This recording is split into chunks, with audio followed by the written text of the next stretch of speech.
Da, da, da, da. Yay! I'm live on both platforms. Let me... Da, da, da, da, da. Okay. Welcome back, everyone, to not only the return after a short break of my streams, but also the return of Ace Attorney. Hi, Francisco on YouTube. Welcome in. So... I am very, very glad to be back on stream today because obviously I've not been on stream now for... Technically it's 3 days, though it is 2 days of being on stream, seeing as I don't stream on Saturdays, so I've technically only had Friday and yesterday off stream. But long story short, as I already mentioned in my Discord message, I was basically wiped out yesterday, so I didn't feel like streaming because both Friday and Saturday have been very, very busy for both Fred and myself. So as a result, I didn't feel like doing the usual Sunday stream yesterday, neither did Fred, so... But I am glad to be back today with more Ace Attorney. I also now have a fresh supply of antihistamines, so hopefully, even though I've not taken one today, I've not felt too bad today, but hopefully my hay fever won't be as much of a problem as I felt like it was last week.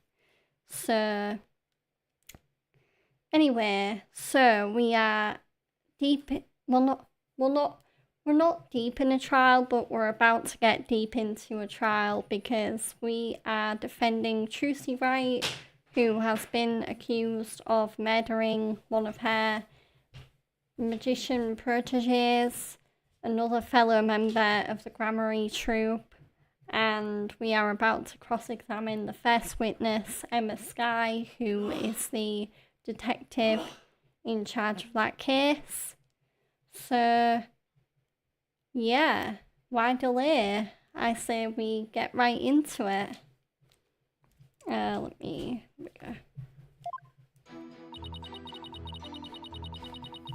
what's the audio like? Yeah, perfect. Okay. So, I'm just gonna look in the court record, just so I can remember what evidence I have to work with.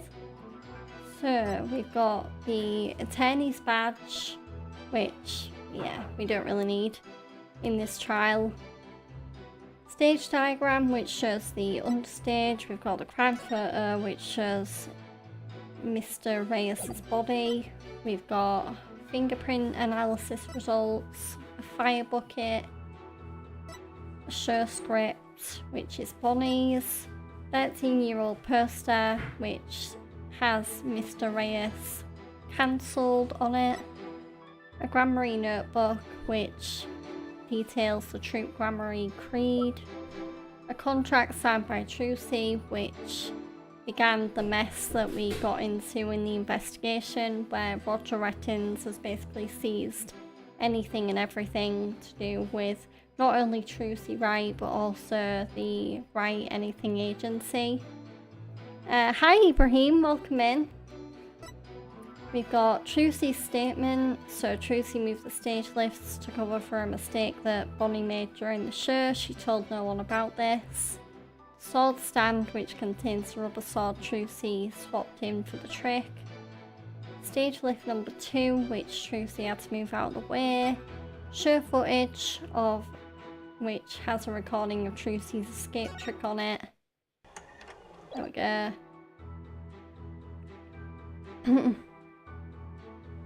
I'll never forget the day my best friend came running and screaming, "It's a boy, it's a boy."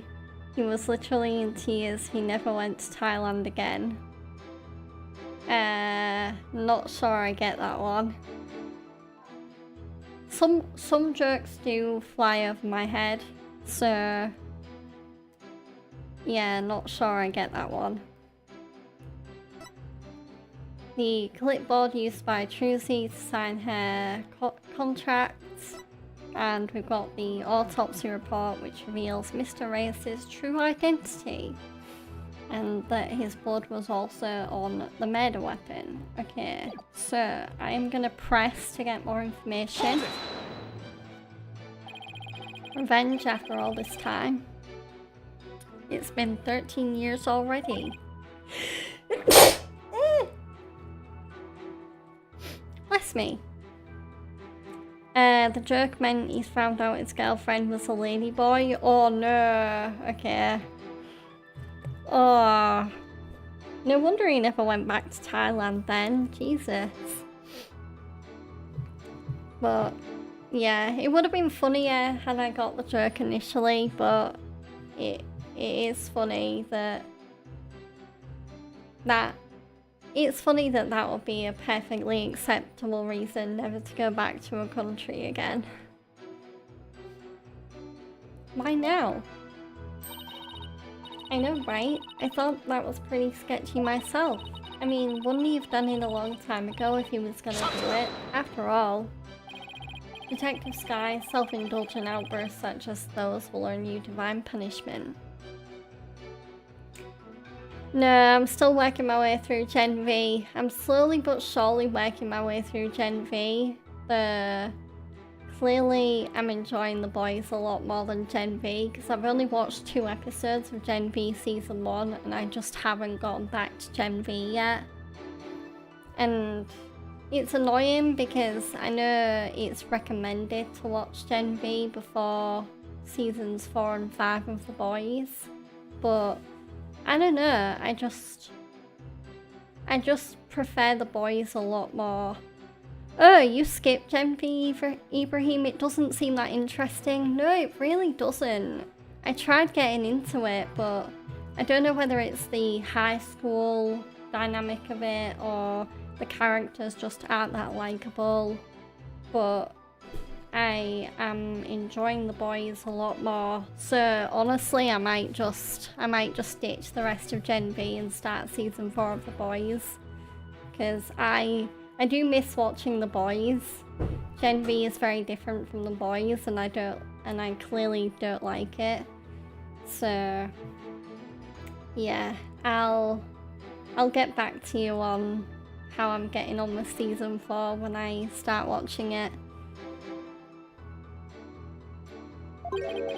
In the form of a salary evaluation. Eep. And she's stress eating snackoos again. Wait, that's what divine punishment means? Let the detective have her snack. This humble servant of the Holy Mother shall explain. Over a decade ago, troop grammaring was at the height of their popularity, but then their reputation declined and they had all but faded from public memory. Gen V is what Captain Marvel was before Endgame. They pressured you into watching it so you don't feel like you're missing out on something. Yeah. I really hate that with shows when they pressure you to watch a spin-off. It's like The Walking Dead. They recommend that you watch Well Beyond before you watch The Ones Who Live, because the Well Beyond season 2 anyway, it goes a lot into the CRM. And it kind of starts hinting at just how diabolical the CRM are. But Well Beyond is so much less interesting compared to not only The Ones Who Live, but also the main show of The Walking Dead. Well Beyond is the worst Walking Dead spin-off by far. So, and it's a shame because the cast in that show really did try their best with the characters. But the writing is just horrible and the pacing is so slow, so it really hurt the show. Even if season 2 of Well Beyond was a lot better than season 1, in my opinion. Until recently, that is, when Trucy Wright sought to recapture their former glory.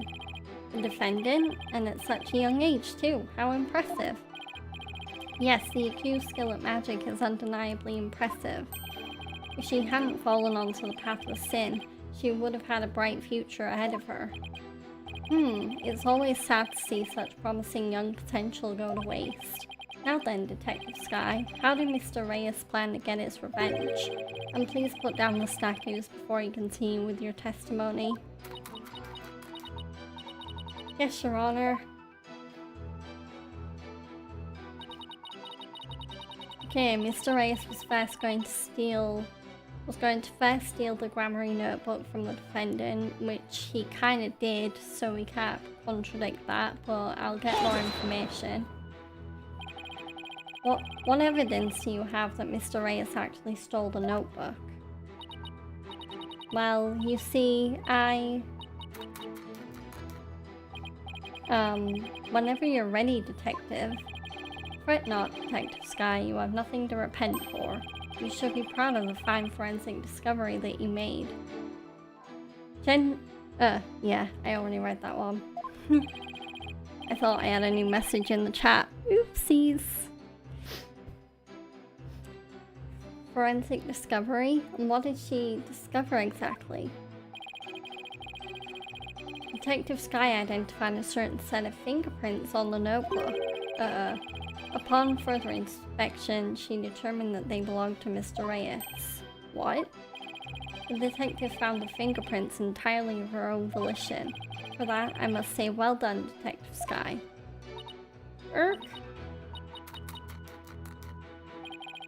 Get a little too addicted to using your precious white powder, did you, Emma? Now, Detective Sky, I would ask you to explain exactly how Mr. Reyes intended to use the notebook to exact his revenge. Alright, well first he stole the notebook.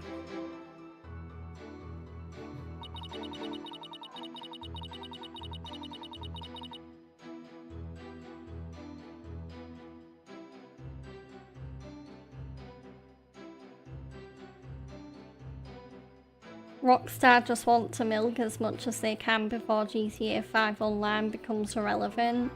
Yeah. I'm kind of hoping, because I think I did hear that GTA 5 Online is getting a new update, and I'm really hoping it's the last big one anyway before GTA 6 comes out. Because I really don't. If GTA 6 really is confirmed to be coming out so soon in November or whenever it is, they really don't need to be putting any more energy into GTA 5 Online anymore. Just let the fans and the players enjoy what there is of GTA 5 Online. Don't keep adding so much onto it so that you're gonna diminish the quality of GTA 6, which is what people really are excited for. Hold it!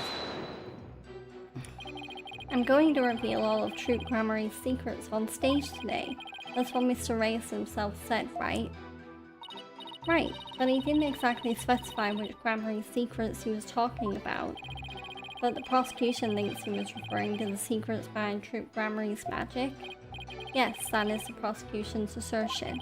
When the accused realized that Mr. Reyes was to reveal her family's most closely guarded secret, she naturally panicked. So basically, Trucy's notebook was hiding in Mr. Reyes' things because he has stolen it himself. I see. Truly a motive that only a magician could have. Yes, that's what the prosecution believes anyway. That was the victim's plan for revenge, and while he did in fact steal the notebook, press. You really believe what you're saying, Detective Sky? You really think Miss Wright killed Mr. Reyes to stop him from getting revenge? Of course I don't think that. Trucy we know would never... Keep your private considerations separate from your public duty.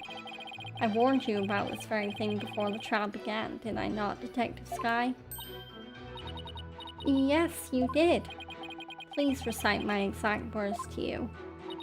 Emma Sky, you are a detective first and foremost, not the accused's friend.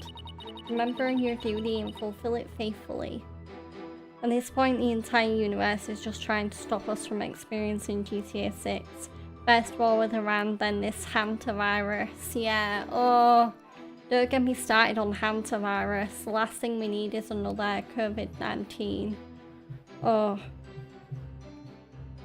I would rather not relive 2020, especially the latter end of 2020 when I basically had when my mental health was not great because, oh, no. Keep hantavirus as far away from me and my country as possible.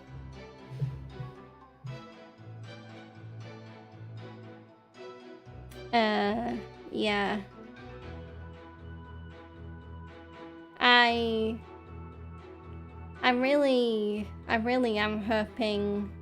I mean, surely, I don't think Rockstar have. I really don't think GTA 6 is gonna get delayed again. I think we are gonna get it in November now. Because it would be awful if it got delayed again.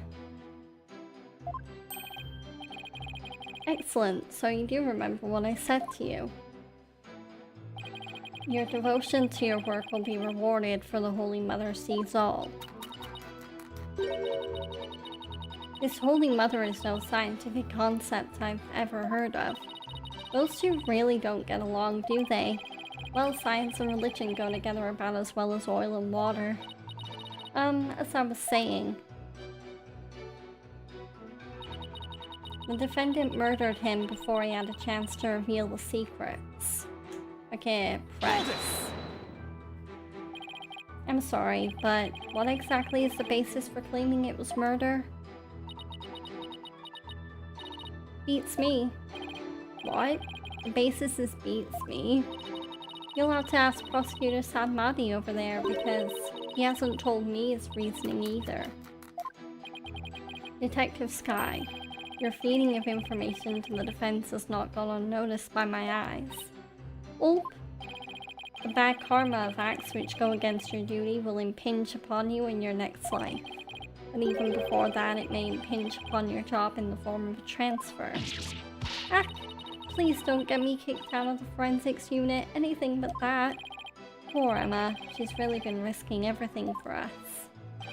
Well, Prosecutor Sadmadi, what are your grounds for claiming homicide? It was the luminous tape in the understage passage. Wait, really? Where is Homelander when you need him the most? He would have exploded the entire ship and saved us all. Next thing you know, Antichrist is coming in July and Jesus making a comeback by September, and by October world will end and we'll have our judgment day. And yeah, whereas Homelander when you need him the most, he would have exploded the entire ship and saved us all. Would he though? I mean, considering that he chose to let a full aeroplane full of people die, I really don't know whether he would have saved us.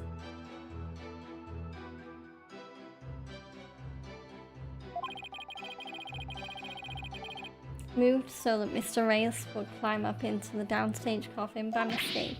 What? Mr. Reyes, who was waiting in the understage passage, was supposed to have used the upstage ladder shown here on the left. He was to climb up into the coffin that had been set up in the backstage area. After being turned into a stuffed dragon during Act 1, Mr. Reyes was supposed to come back to life and emerge from the coffin, but the luminous tape had been moved to mark the downstage ladder. So the victim climbed up into the coffin on the stage itself by mistake. Well, I mean, Homeland does depend on a large number of people to look up to him, and a world-ending scenario wouldn't be in his best interest. Yeah. Homelander is an egotist and a sociopath, but maybe he would save the world just so he'd still have people to screw over afterwards. That seems more like a logical and believable solution when it comes to Homelander. very same coffin the accused thrust her sword into. And you have proof it was my client who moved the tape? But of course, Detective Skye. Oh, that's right. I identified the defendant's fingerprints on the luminous tape. You what? He actually had proof? Well, defense, are you finally ready to let it all go and move on? Absolutely not. Detective, please add the information about the prints on the tape to your testimony. Yeah, do we have anything to refute that? The defendant's prints were on the tape. I guess she must have moved it during the show. So, surely... Right, let me look in the evidence. Prints on the coffin lid. Trucy wore gloves during the show. Okay, so... Yeah, so I'll present this. Objection! Because this contradicts it. I'm sorry, Detective Skye, but there's a flaw in your testimony. Oh, really?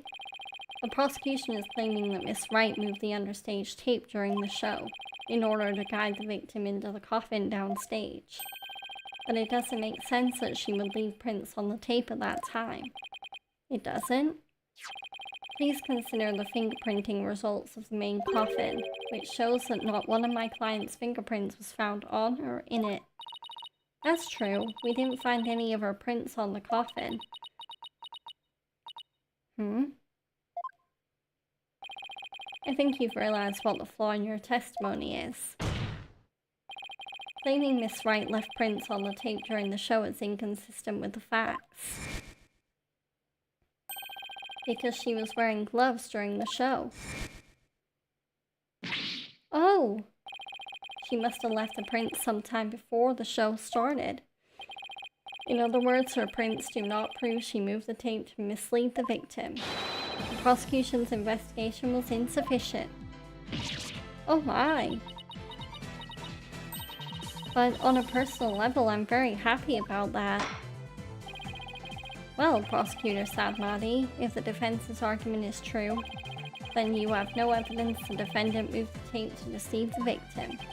I see. Apparently, the defense is more intelligent than I had thought. More than a stink bug at any rate. Come on, you can bump me up to at least a stag beetle now, can't you? Would that really be any better? Of course, way better. Stag beetles are cool with those huge mandibles of theirs. If the defense wishes to be promoted to a stag beetle, then answer me this question. Alright, shoot. Even with no evidence that the accused moved the tape to misguide the victim still climbed the ladder using the tape as a guide. And entered the coffin on the stage. The accused then thrust her sword into said coffin with the victim in it. So what you're saying is, the fact remains that the victim was stabbed to death, right? Precisely. However, this does drastically change one aspect of the case. If the accused did not lead the victim into the coffin on purpose, then it means the victim's death could have been accidental. If it was indeed an accident, the defense can argue it was involuntary manslaughter. I see. If it was involuntary manslaughter, they could plead extenuating circumstances, and the severity of the crime could be mitigated. Defense, if you believe the accused did not murder the victim, then do you argue it was an accident? This is it, the all-important question. The defense argues that Mr. Reyes' death was... okay. I think it's murder, but I am going to double check my answer. So let's see. Attorney.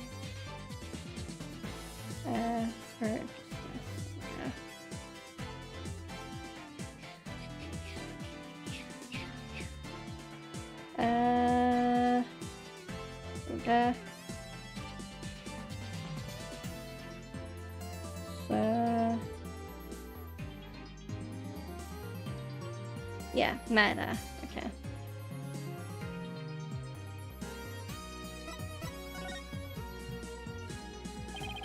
The defense maintains that the defendant is entirely innocent. We believe that it wasn't an accident, but murder. And what's more, we believe it was committed by a third party. A third party? As in the true culprit is someone else? Well, duh, it's clearly not gonna be Trucy. That is quite a brazen thing to make, and one wholly without grounds. Your voice is as loud as your suit, and your mind echoes just as loudly in emptiness.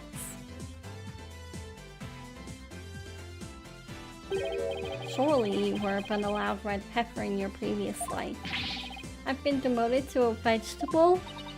Wow, I didn't know a person could be reincarnated as a non-sentient plant. In any case, I do have grounds to make this claim. Let us hear this reasoning of yours then. Alright, but before I give it, there is one question that we need to address. If the victim was killed by some third party, then the sword the defendant thrust into the coffin wasn't the cause of death. If that's the case, then how did we wind up with a dead body inside the coffin?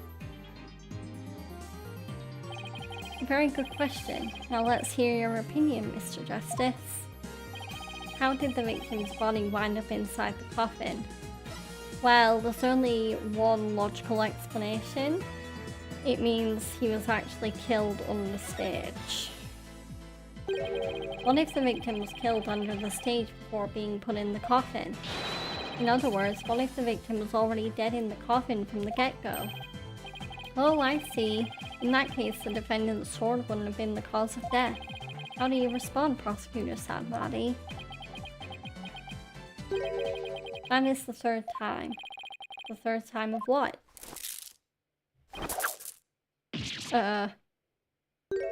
No! The Beats of Doom. What the heck is this?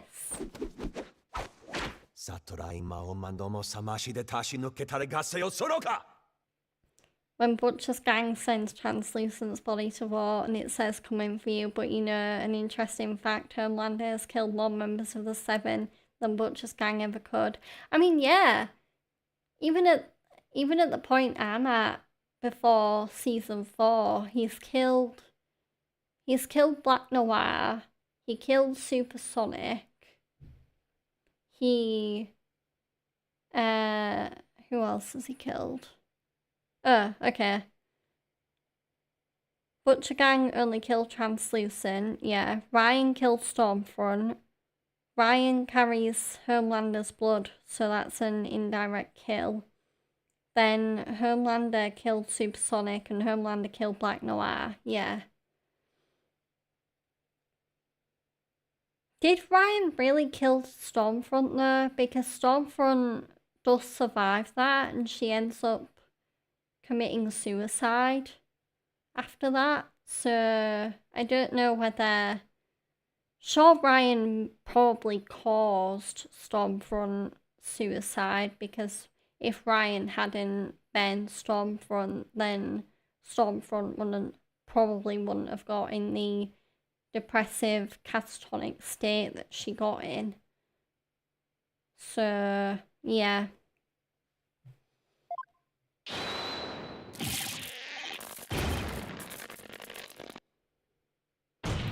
He also attempted to kill Maeve as well, which is it's not a kill by any means, but it's also another member of the Seven that he's gone after. I'm honestly surprised he's not killed the Deep by this point. Yeah, I've seen all of Better Call Saul. Yeah, I saw season 1, season 6. Yeah, 6. The last season. So, I know... I found it really cool that eventually it catches up to the end of and even after Breaking Bad. So you kind of get to see not only the end of Breaking Bad from Saul's perspective, but also what happens to not just Saul, but the other characters of Better Call Saul after that. So, like Kim, Howard. Well, actually, no. Well, kind of Howard, but yeah, Howard should have lived, honestly, because I felt sorry for Howard, and it was really just a wrong place, wrong time. So in the lab, when Jesse and Walt were cooking, Lala and Howard were being cooked, decomposed underneath. Yeah, I realized that when I saw that Mike was burying them under the lab. Yeah. Hi, Mold. Welcome in. That is crazy to think that Lala and Howard's bodies were under that lab throughout the whole of Breaking Bad. But nobody obviously brings it up because at that point you don't know who Howard and Lala are. Oh, congrats on starting your GCSEs, Mold. I wish you good luck with them. Gosh, I remember doing my GCSEs. Oh.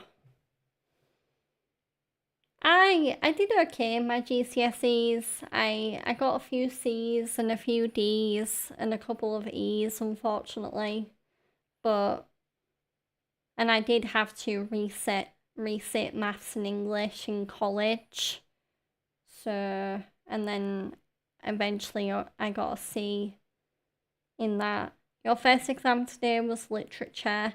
The question was about how guilt is presented. OMG, that's the easiest one. Yeah. I'm trying to remember which area of English I was actually better at. I think I was better at English literature compared to English language. Yeah, I was a software developer. Yeah. Ibrahim, I don't really like Star Wars. That might be controversial for people to hear, but I've never really got the hype with Star Wars. I'm not gonna say any more before my strong opinion rubs people the wrong way. Yeah, I'm not a Star Wars fan, unfortunately.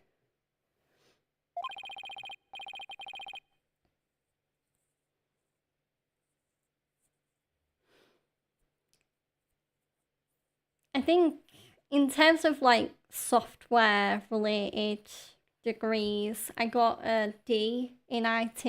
It was originally an E, but then they actually brought it up, which I'm really glad about because the original E grade really upset me that I got in IT, so I'm glad that got looked at again and pushed up.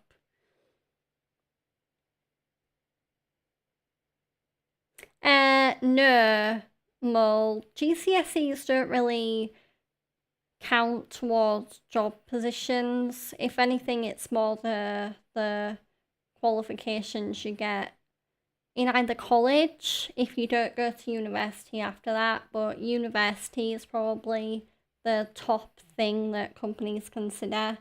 Though it depends on the job, because if you get a part-time job, sometimes like say you wanna, I don't know, work at Tesco in the UK or Target in America, and you wanna be a salesperson and be a cashier and stock the shelves and stuff. That would be more of a GCSE job where they would kind of consider English and maths, especially the maths part, because to be a successful salesperson in a supermarket, you definitely do need to know how to calculate cost and whatnot.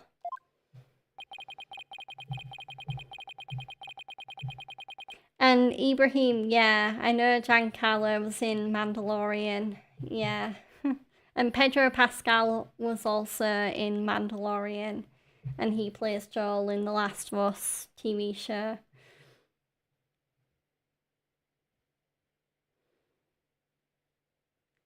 Okay, I'm up for watching that edit, that's for sure.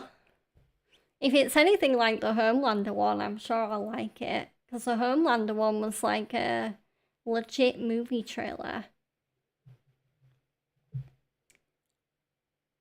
I didn't go to sixth form at the secondary school I went to. I went to a sixth form college. So I didn't do proper A levels. I did BTEC, which is the alternate. I don't know what the difference is between A levels and BTEC, but I did a BTEC in IT for 3 years.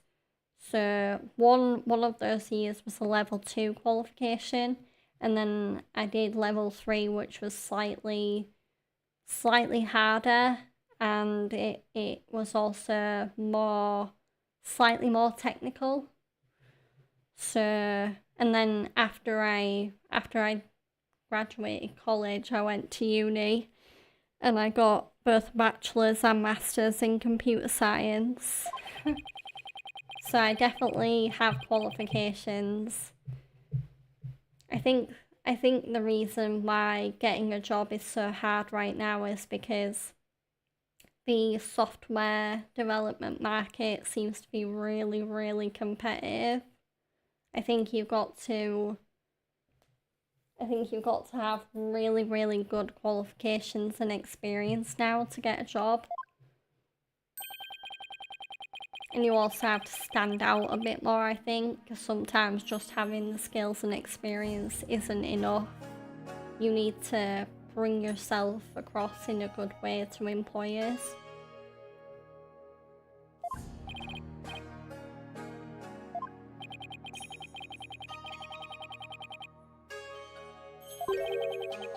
Hopefully this is helpful, by the way. I don't mean to... what else do you need apart from skills and experience? Well, you need enthusiasm and passion for the job you want to do. Companies really like that if you apply for a job and you're really enthusiastic about it. So say you applied for a software development, or no, like a game developer job. So working for, let's say, Rockstar as a level designer, you're gonna need that enthusiasm, like, oh my gosh, I love Rockstar games and I love what you've brought to the gaming industry as a whole. What else can I offer in terms of advice?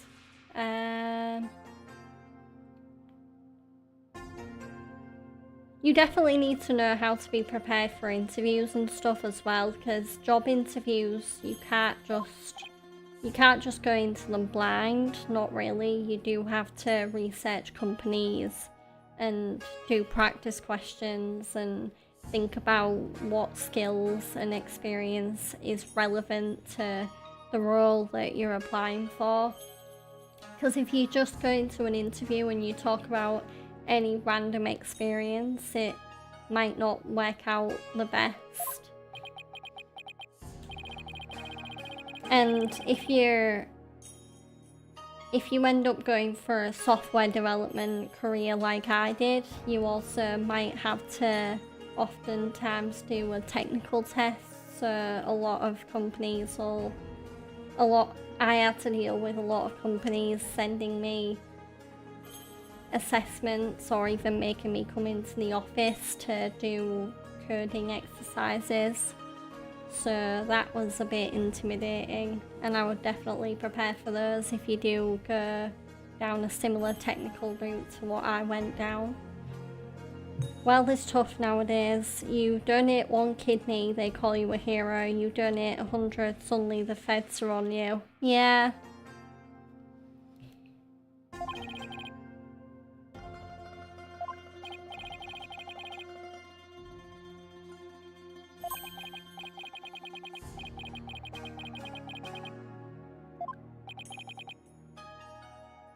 Yeah, the world is definitely a lot different now to how it was when I was a kid. Life was certainly a lot simpler when I was back in school, just trying to figure out what I wanted to do in life and getting my qualifications. I did really enjoy education, so I do really miss it. Not so much university is a very acquired taste looking back on it, and I'd only recommend it for people that prefer learning in more of a free-form, freestyle way, because the uni lecturers aren't really like teachers. They're just there to help you when you need it. They don't, well, not really help you, they're just there. They expect you to know what you're being taught, and they're just there to kind of help you understand it.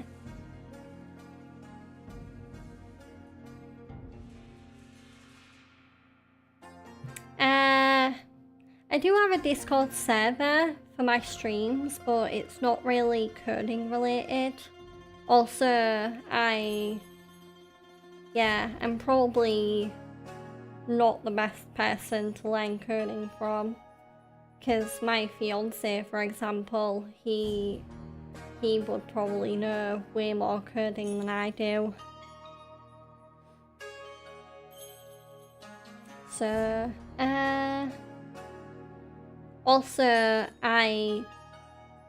another reason why I kind of gave up on software development is not just because the job market was proving to be too competitive, but because the job market was so competitive, it kind of made me lose that motivation and passion for programming. I kind of just woke up one day and thought, wait, why am I doing this? Why am I programming constantly? Do I even like programming anymore? Because programming is really... software development and programming is really difficult and stressful. And that was probably the part I hated most about it.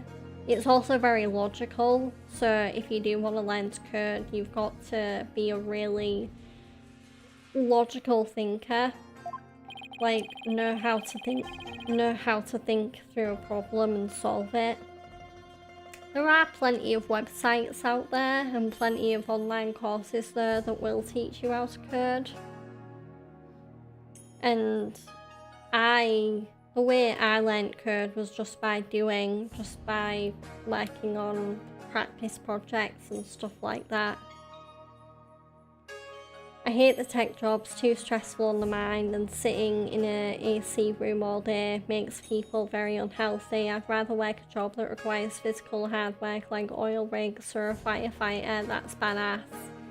Yeah, it's why now I am looking for a job, but I'm looking more for part-time work, because I just want a low-key, casual, relaxing job that I can do on the side, so I can still stream, but I can also still get that income and be able to afford my monthly and yearly subscriptions, like my Netflix and my Crunchyroll and my what else do I pay for? Spotify.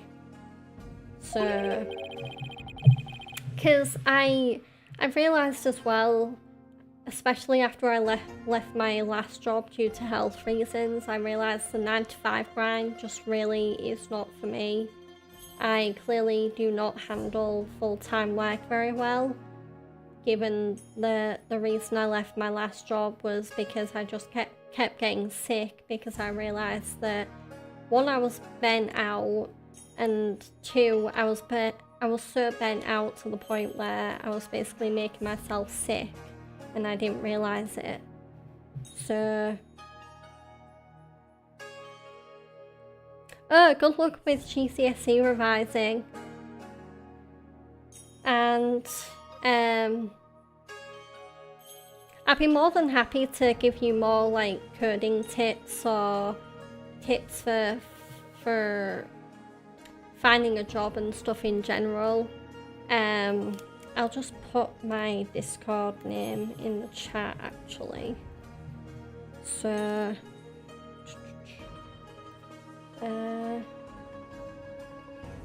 if I can spell right.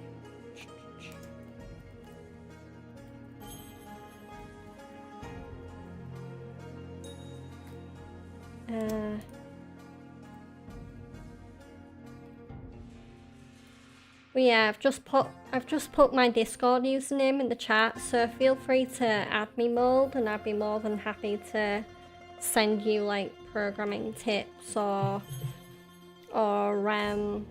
tips for finding a good job or surviving higher education.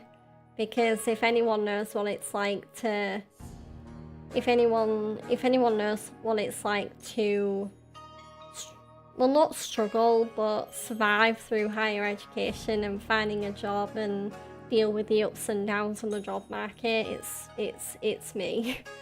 So, yeah. Also, if you want to join my server as well for my streams, just use this. I'll put it in the chat anyway, and hopefully it'll work. But the link, will it work? Oh, there we go. There we go. So I do have a Discord server as well. Feel free to join that, and you can. I might start a coding channel in my Discord. Maybe. Yeah, maybe as part of. It won't be under the stream related. I'll probably just make a little programming section. I don't know. Because who knows, there might be other members of my community that secretly might want to learn to program. But I don't know. Right, there we go.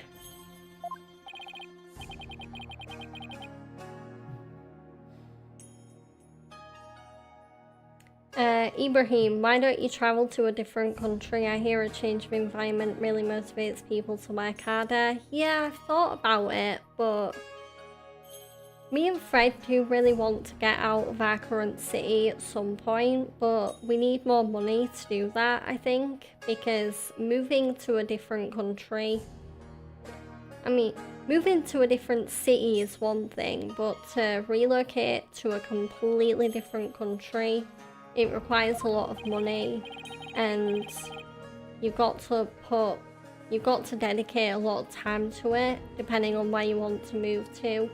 Like me and... Yay, thank you, Mold. I appreciate it. Yeah, thank you. But feel free to DM me anytime with any programming questions, and I'll try my best to answer them. I have actually tutored fellow female coders like myself to program with Python before, which is a really popular web development and web development and app development language. So I do kind of have experience with tutoring, but it was more part of a team, so I don't know how well I do as like a solo tutor. This cheese has got some mold ZX20 on it. Oh. Whoa. Ibrahim, who is also in the chat, is also in the Discord server as well, so there is fellow YouTube viewers in the Discord server, so you won't be the only one. And I do have quite a few Twitch friends in the server.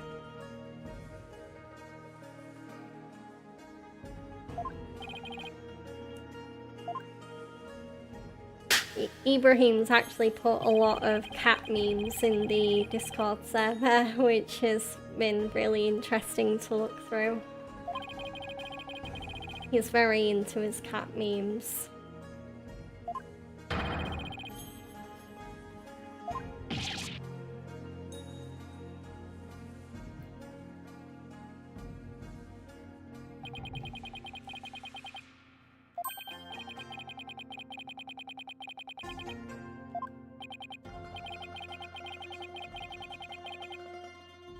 I need to try and get Fred, my fiance, to join my Discord server as well, but he's the kind of person that doesn't really like, especially during work hours, he gets a little bit annoyed if his Discord is constantly pinging with new notifications.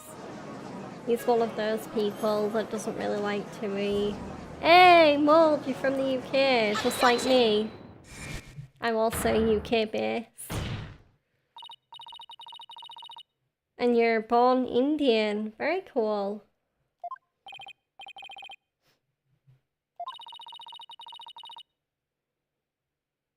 I love how multicultural streaming can... I love how streaming can reach out to different people with so many cultures. That's been one great thing about me streaming, is being able to connect with people from who are also from the UK, or they might be from Pakistan, or I've met like someone from France on Twitch. I've got plenty of American friends, obviously, because American people are really, really kind. Wait, Pakistan and the UK were at war last year? Oh yeah, I think I remember that. Oops. Awkward.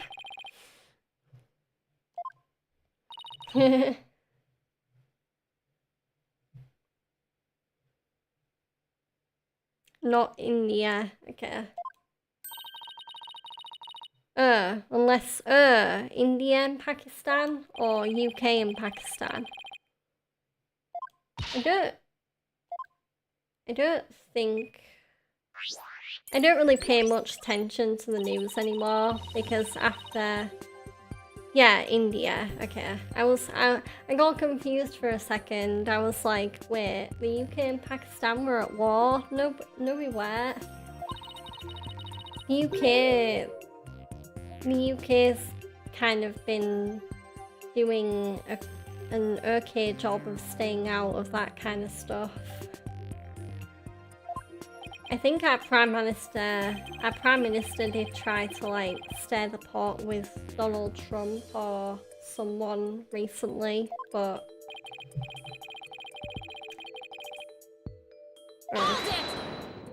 yeah.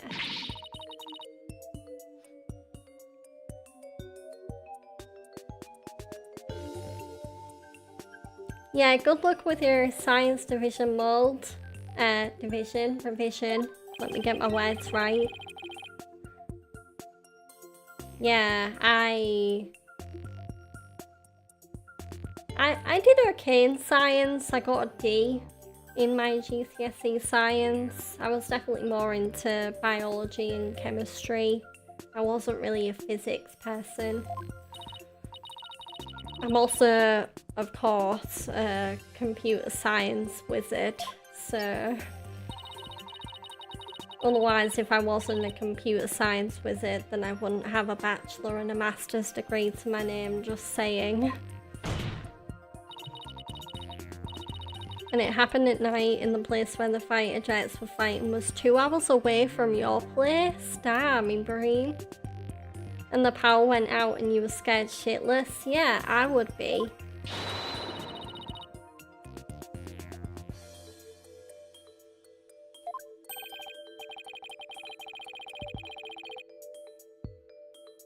That was me as well. Whenever I used to be really scared of thunder and lightning, so whenever I was a kid and there was a thunderstorm and the power would go out, I would just start crying and be really scared.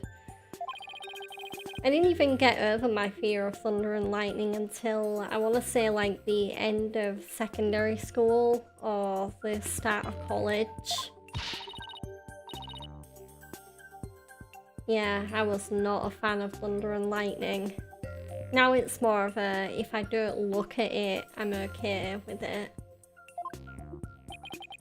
I feel like if I look at it, then I start to get a little bit uneasy again.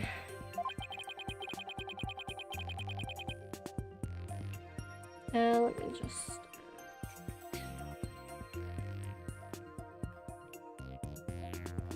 go, just saying hi to Mold in my Discord.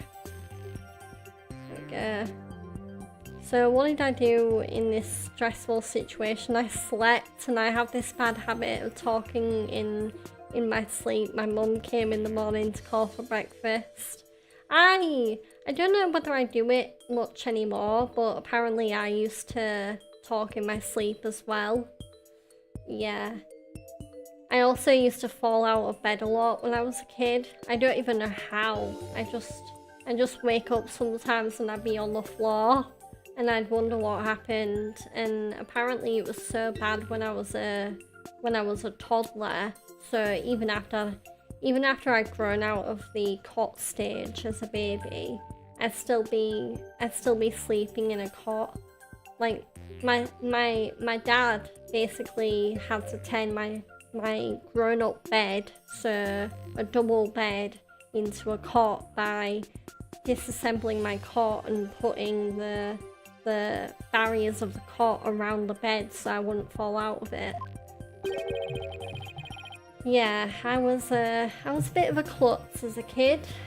I even had a helmet at school because I used to fall over a lot and the teachers were terrified I'd give myself a head injury. And lo and behold, in year 4, so 4th grade, if you're in America, I got a concussion just from someone running into me. So the helmet didn't even help much in the end. And I was mumbling, "Mum, is that you?" She said, "Yes, it's me." I say, "Mum, General Asim Mania is gonna save me, right? He's the military leader." And my mum found it so funny. She still trolls me for saying this in my sleep. Oh no. Yeah, I hate that when your parents never let anything go if it's funny. I think my dad still despises me a little bit because there was one time I decided to be a rebel and I grabbed one of my mum's lipstick and I graffitied the bedroom with my mum's lipstick, and my dad hated me for it. That was when I was a kid. So I was clearly a very rebellious G-dog, Georgia, when I was a kid. Not anymore. I clearly grew out of it because I'm very much a goody two-shoes now.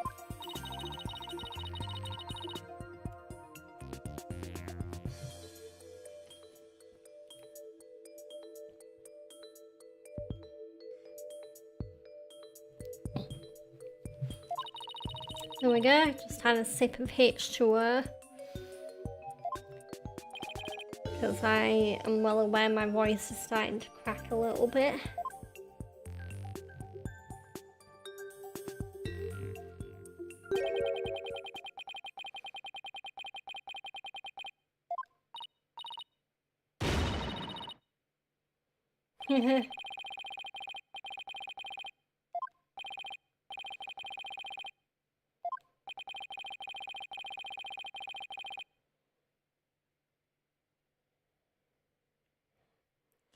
Oh, you were 19 when you mumbled about General Asimania in your sleep. Oh gosh. I think I've never been diagnosed with it as well, but my parents kind of worried I had sleep apnea as a kid as well, because my dad used to be really paranoid that I'd stop breathing when I sleep. So I don't think I have sleep apnea anymore though, because Fred's never told me. Oh my god, Georgia, you're scaring me. Stop breathing in your sleep, please.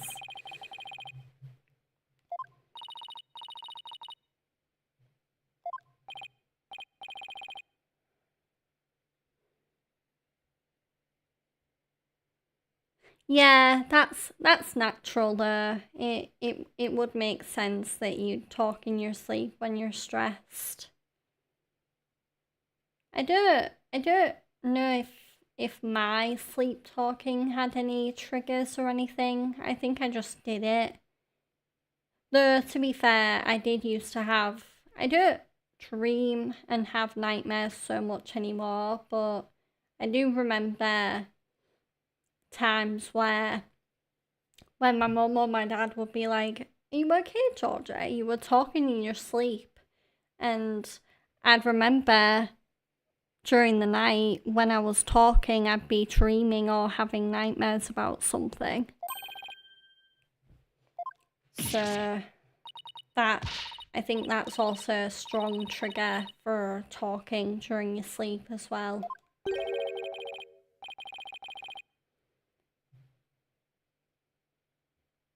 Fred actually has a really big tell for whenever he's having a nightmare during his sleep, but I'm not gonna embarrass him on stream and talk about it. But safe to say it's very obvious when Fred is having a nightmare because he does a very specific thing that immediately makes me think, oh my god, he's having another nightmare again. Like one time I gave an exam for which I had studied very little and I gave it very badly, and then I came home and slept. In my sleep I was saying, don't disturb me, I need to attend this question, this can get me enough grades. Yeah, I do hate that, like, my anxiety and my nervousness has kind of amplified over the years, because back during school I wouldn't really get anxiety or I wouldn't put pressure on myself so much. I feel like that became a thing during university specifically. I think the pressures of uni have just kind of gave me a bad habit where I put way too much pressure on myself. And yeah, uni definitely took a toll on my mental health because it made me way more anxious, and my stress seemed to be twice as bad as it was ever before uni. So clearly I needed to manage my mental health a bit better during uni. That, or I needed to go to a uni where I didn't really feel like I needed to go to a uni, where my lecturers didn't really put as much pressure on me or didn't give me what I felt was too little time to work on my assignments and stuff like that. Because especially during COVID, when I was forced to finish my uni degree from home, there was nothing worse than when I was trying to relax and play a video game and my head just kept saying, no, you've got an assignment to do that. And it just kept saying it over and over and over. Yeah, the pressures that come with not just studying for exams or studying for important assignments, but also work life in general, they do really suck. Which is why whenever I want a job, I want it to be as whatever job I end up getting and hopefully staying in for the rest of my life, I want it to be not stressful and relaxing and nice and casual and flexible as well. Okay, so Emma has left the stand and we are now going to be talking with Bonnie. Like a morphing, what the hell?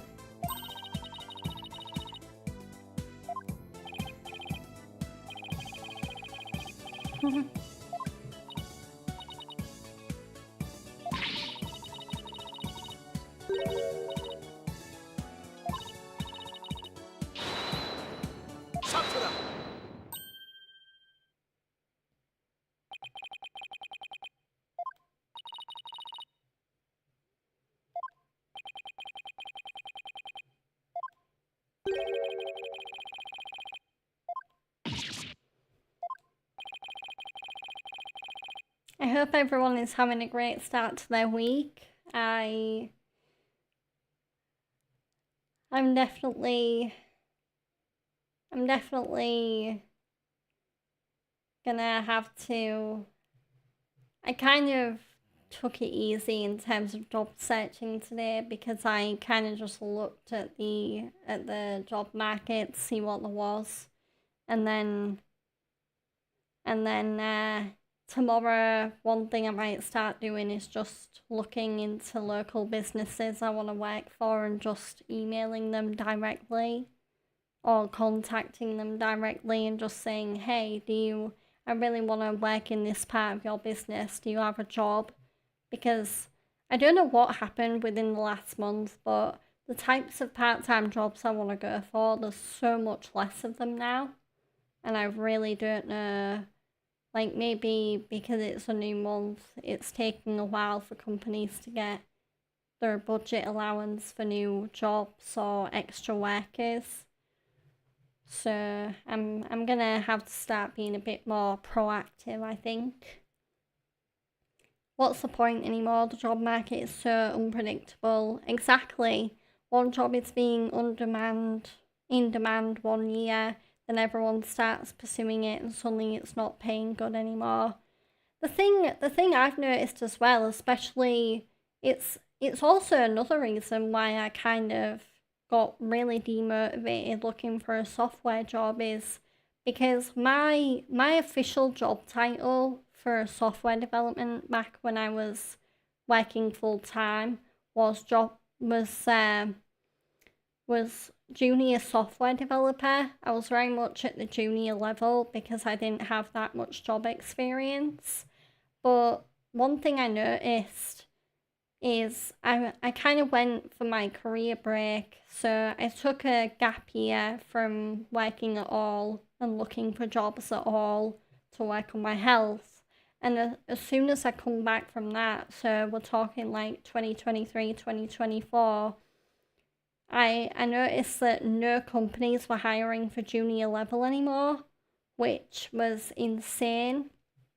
So I basically had to try my luck with mid-level, so just like generic software developer jobs without the junior prefix before them. And yeah, it never worked out. So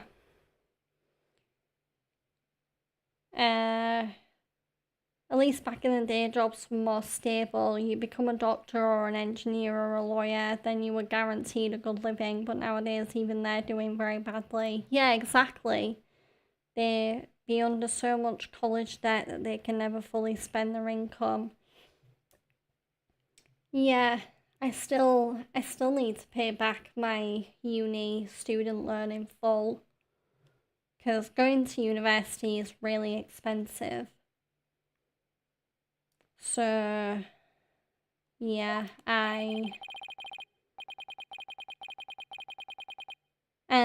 I think, especially in my area, I think I heard that unemployment rates are the highest they've been in quite a while. So it does kind of give me some solace to know that I'm not the only one struggling to get a job. But it also makes me wonder, well, something has to change because otherwise the way the job market's gonna go is more and more people are just gonna be out of work.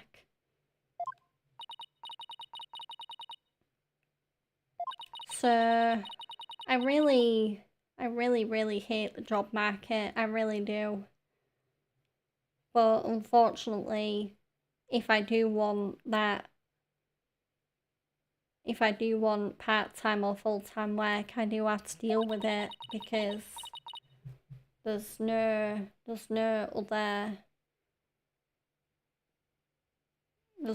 other proper way to apply for a job anymore.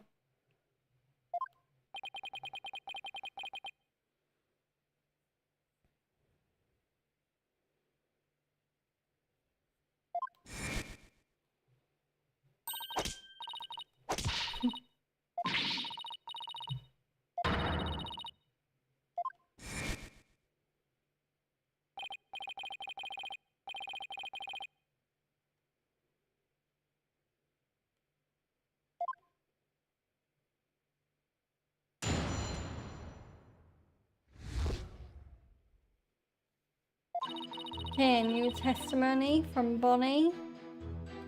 So she is talking about the underpass and how Mr. Reyes might have been killed on the stage.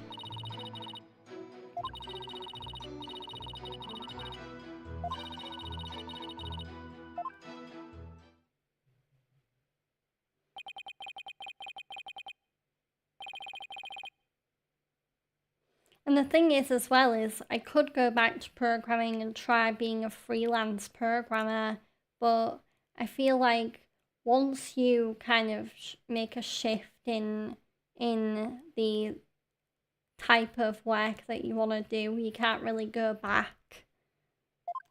Because the thing is with employers is they kind of always want to know.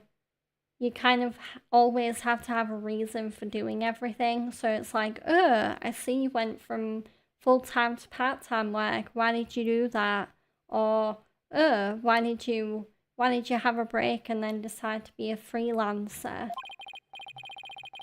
So it doesn't really help that the employers do kind of have to be really nitpicky, which is understandable, but it's also...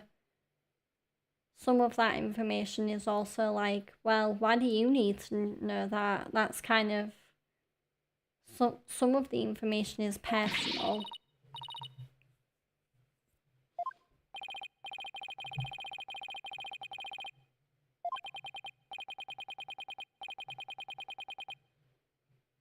I like how whilst I'm playing this attorney and trying to settle a court case, I'm just like rambling about how rubbish the job market is nowadays. Hopefully you guys don't mind me just ranting about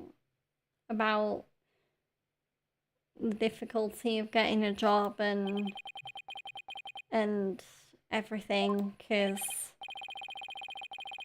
it is good to rant though. I feel like this just proves that it is good to talk about stuff with people, because if you do air out your grievances and get stuff out in the open, then it's not just going to be bubbling up in your head.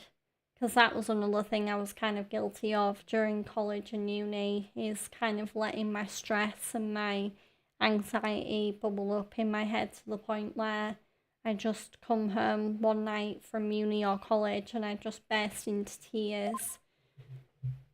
Because I just had so much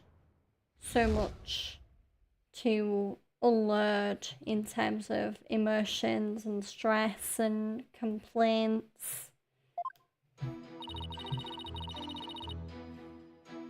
Okay, press.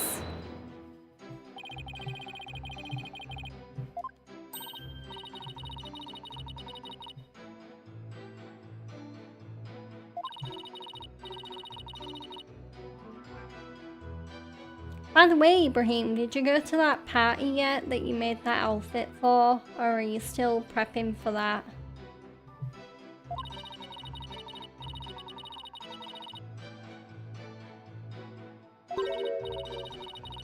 I'm just wondering how your outfit prep is getting on. Unless you already had the party.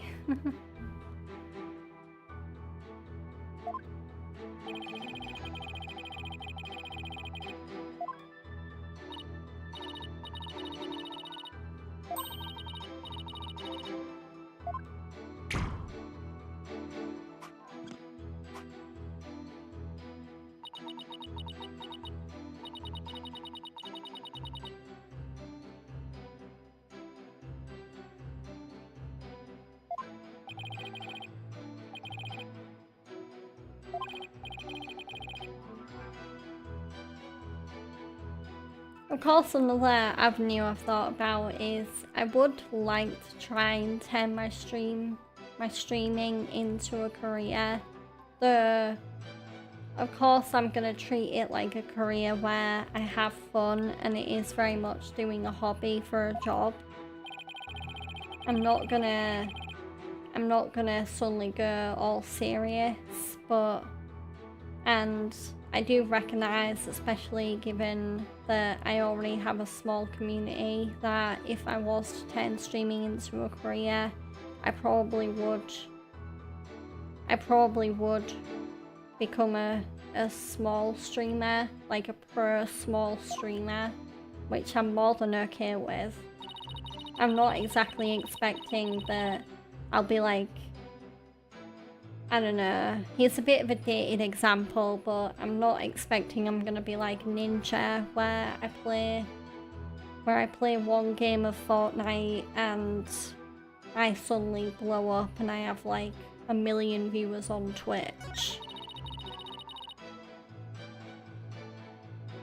Oh wait, right. Press.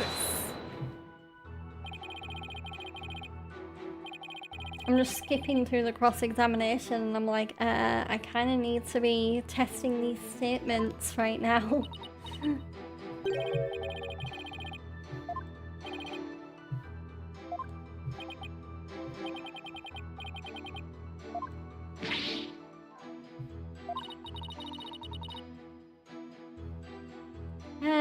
What else can I talk about, seeing as I'm already rambling about random stuff? Oh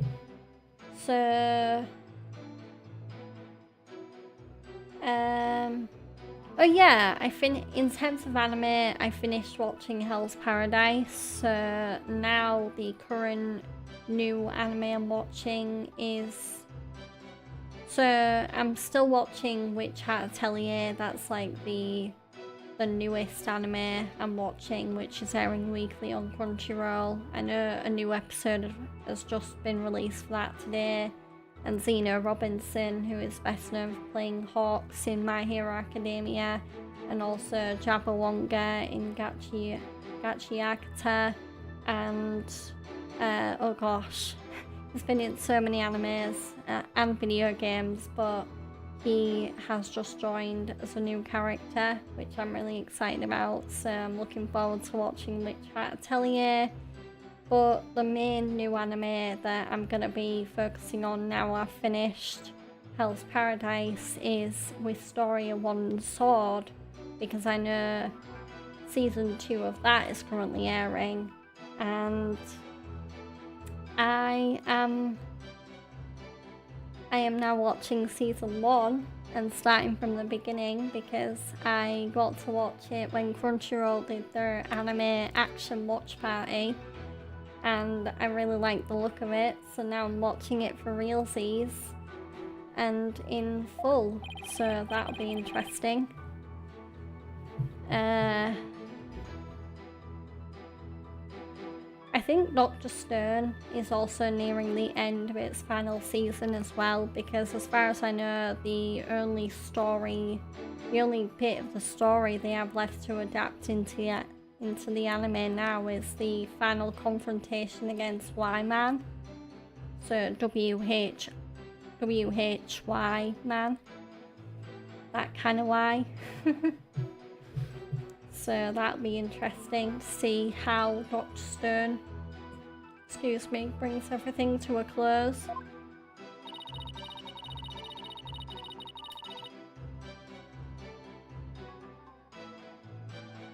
In terms of off-stream games, I don't really have that many new updates. I did finish, so for the first time ever, so I've played a lot of gacha games, but I've never actually managed to catch up with the story in a gacha game before. But with the newest gacha game, NTE Neverness to Everness, I've actually caught up on the main story, so I don't have any more main missions to do until the next story update comes out. So for that, I've just been logging in every day, getting my daily bonuses, checking on my cafe, because there is like a mini company management mini game in NTE where you manage your own coffee shop, which is quite a nice little pastimey thing to do. And now that I've caught up on NTA, I am now focusing on Wuthering Waves, because Wuthering Waves have actually recently announced an upcoming collaboration with one of my favourite animes, that being the official anime companion to the Cyberpunk 2077 video game, that being Cyberpunk Edge Runners. So Lucy and Rebecca, who are both characters in Cyberpunk Edge Runners, will be becoming in-game characters in Wuthering Waves, which I'm really excited about. Lucy looks really, really good in the game, so I'm really hoping I get her. And I think there's gonna be like echoes, which are kind of like little Pokemon that each of the characters in Wuthering Waves can turn into and fight as. But I think some cyberpunky themed echoes are also coming out as well.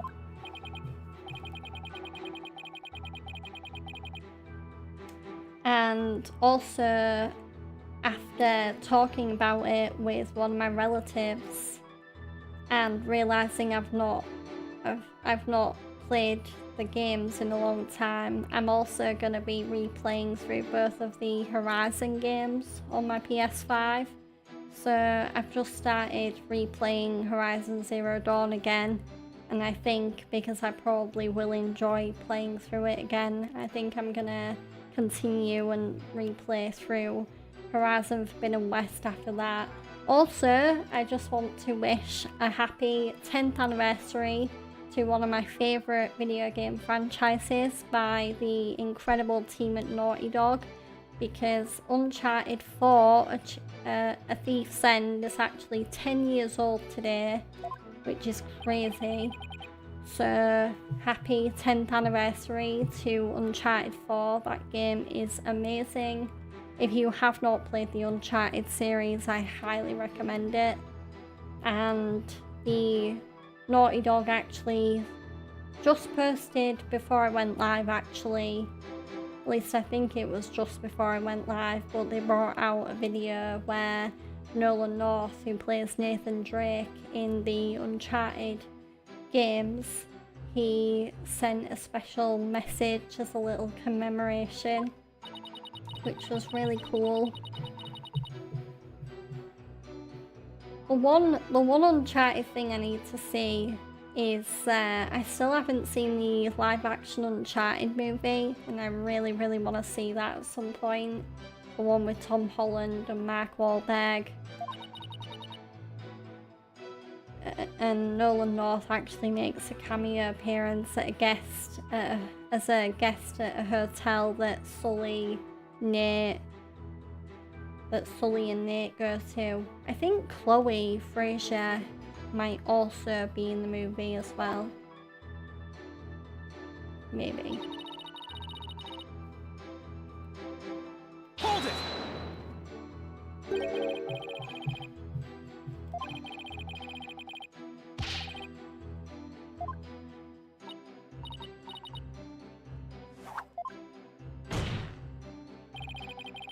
Also, even though my on-stream schedule was pretty iffy last week, as far as I know, I will be able to stream every day this week that I usually stream. So you can expect that tomorrow will be Yakuza 5 Remastered, Wednesday will be Persona 5 Royal, Thursday will be Red Dead 2, and Friday will be Life is Strange Double Exposure. There might be some shuffling around if me and Fred do want to suddenly do a catch-up stream, seeing as we did miss Sunday due to both being worn out from our busy Friday and Saturday. Especially because had we been fit enough to do the stream yesterday, we would have finished RE3 Remake, so it would still be really nice to try and finish that this week before Sunday, and then on Sunday we can play. Me and Fred could start RE8 Village, which will be the next game that we'll be playing. No, actually. Oh yeah, I'm right. For some reason I thought there was another game after RE3 Remake and before Village, but no, RE3 Remake came out in 2020 and then Village came out in 2021.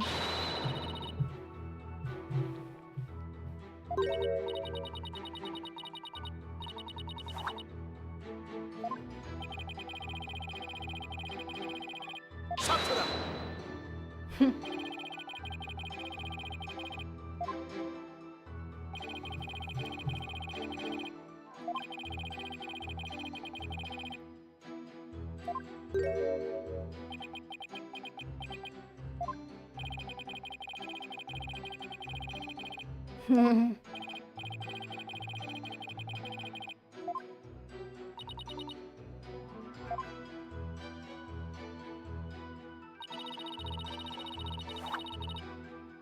Also not helping my impression about the job market and how hard it is to get a job nowadays is that now I drive, I obviously have to pay costs associated with my car, so like my petrol and my vehicle tax, and it's like it doesn't really help my mood about getting a job that both of those things seem, well, not tax really, tax is always just expensive in general, but it doesn't help that petrol slowly seems to be getting more expensive in my country anyway. There we go. Yeah, that's right? Let me, where's Trucy's statement?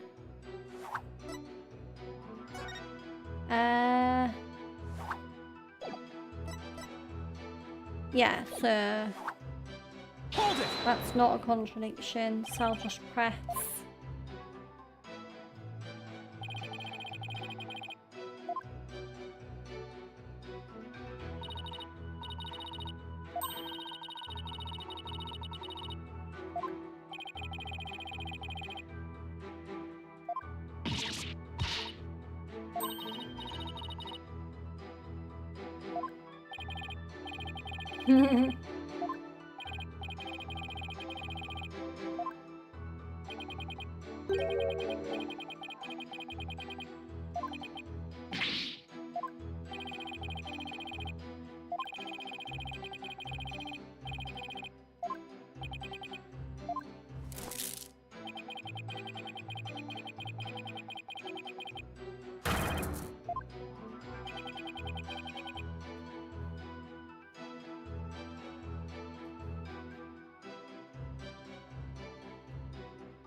Hold it.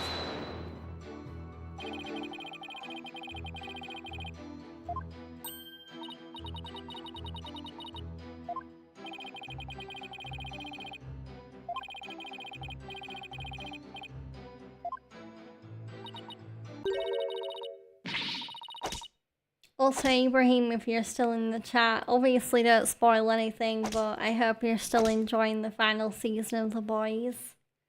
I'm hoping it's still really good. I've heard really good things about it, so I am looking forward to catching up.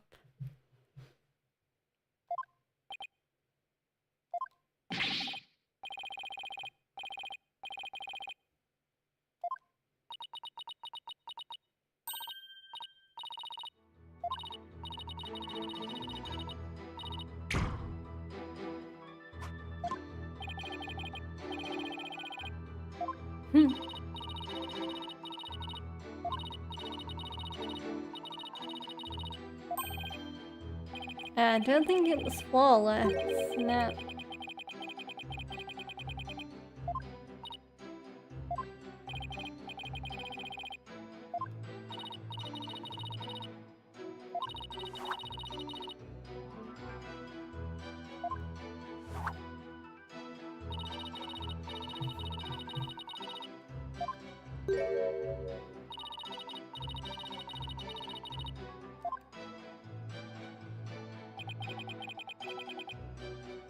And this stream, as always with my Ace Attorney streams, will be 2 hours, so I plan on going for maybe not quite another half hour, maybe more like another 25 minutes-ish.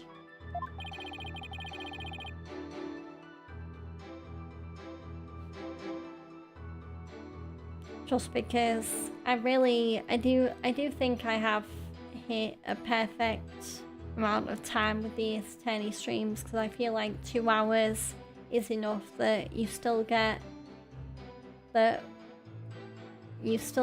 enjoy the game, and I can still read the text without pushing my voice too much.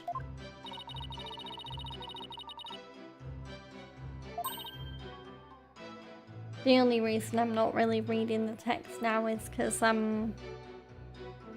I've obviously kind of shifted my commentary focus to more rambling about other things and interacting with chat.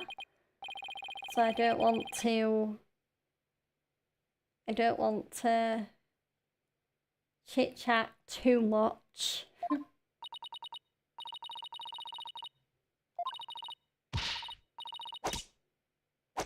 Bonnie's mask is slipping.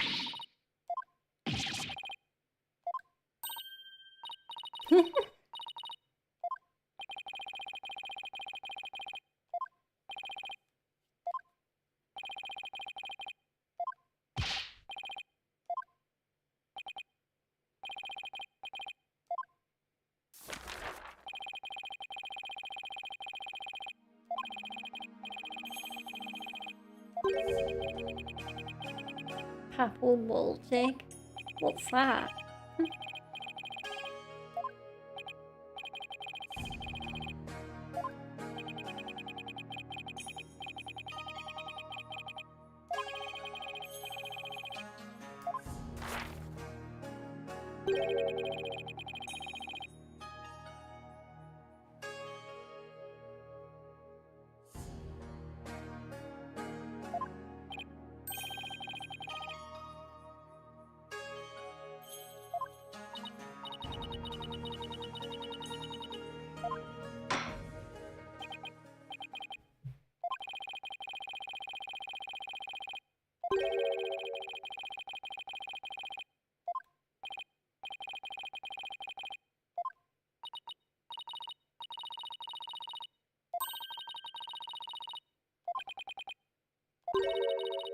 Ooh, yay, it's time for an analytical psychology therapy session. Okay.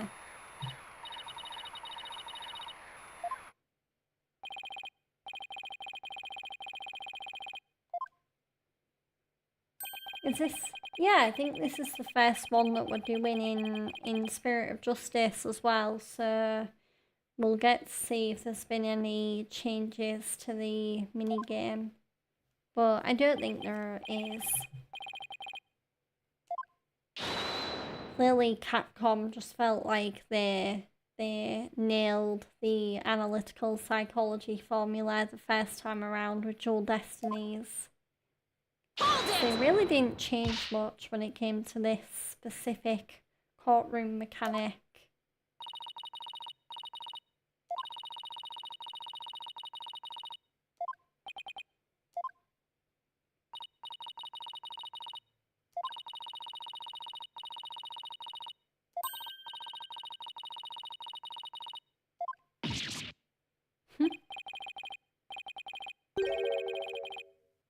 Post-traumatic stress disorder, actually.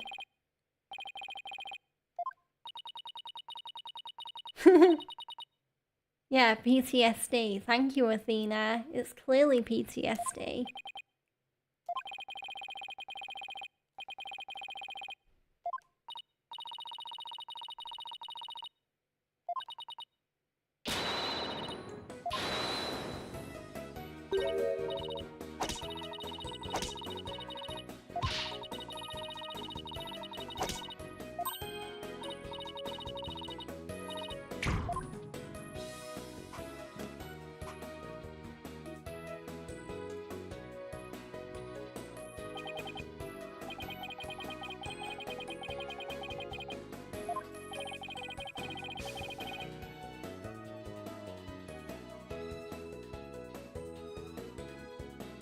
I'm also gonna repeat something I said late last week, but if you haven't already seen it and you are a fan of the Yakuza series like me, then you absolutely need to check out either the new trailer that was released for Stranger Than Heaven, or if you want an even more in-depth look into what the game's going to be about, definitely check out the dedicated Xbox showcase that they held for the game, because people might be excited for GTA 6 coming out, and so am I, but I think the other really big game that a lot of people are going to be playing this winter is Stranger Than Heaven, because as much as I hate to say it, and it is really obvious, I have been playing Yakuza 3 Kiwami off stream, and I've not really been fully enjoying it, and now that people are saying that RGG Studio clearly put more effort into Stranger Than Heaven compared to Yakuza 3 Kiwami, I do kind of see it, because the difference in quality, like, Yakuza 3 Kiwami is kind of, like, it's alright, but Stranger Than Heaven looks insane, and I cannot wait to play it. But I do feel like also with that game, I feel like RGG Studio might be actually waiting to see if GTA 6 is going to come out when it comes out, because it's not just going to be that game. I think any game that is scheduled to come out in winter 2026 is going to be trying their damnedest to not compete with GTA 6, because it's not just the fans that know how big of a deal that game is going to be, it is other gaming companies as well. So also, I really hope they release the theme song for Stranger Than Heaven as well, because it is a musical super collaboration. We're talking Snoop Dogg, the Japanese singer Ado, who is best known for writing music for loads of animes, Tori Kelly, the American singer who's going to be in the game, and also I've totally forgotten his name, but there's going to be a member of the Japanese boy band Official Hige Dandism, who are also known for doing anime songs in the game, and he has also contributed to the theme song as well. So it's like a super group, and the theme song it probably might be the catchiest song that you'll ever hear in a video game trailer, at least all year.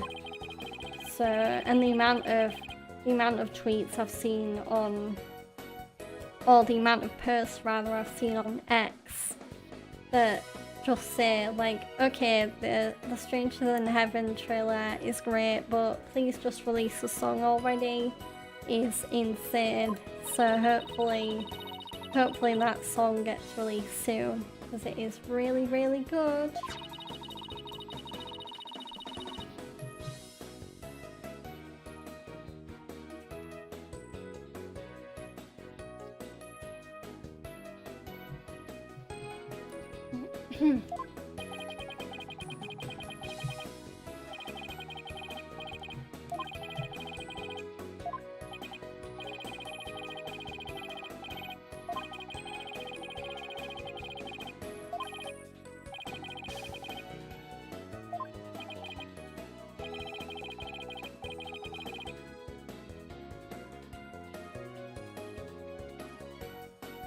Oh, I'm so dumb. I just realised I totally forgot to put the YouTube overlay on my OBS for my chat. Oh, I've got the Twitch overlay on, but of course there's not really been much activity on the Twitch side, so yeah. Yeah. Do forgive me guys, it's a new week and I've had a few days off stream, so clearly I need to get my brain back into the whole stream prep routine. I am a pro streamer, I swear.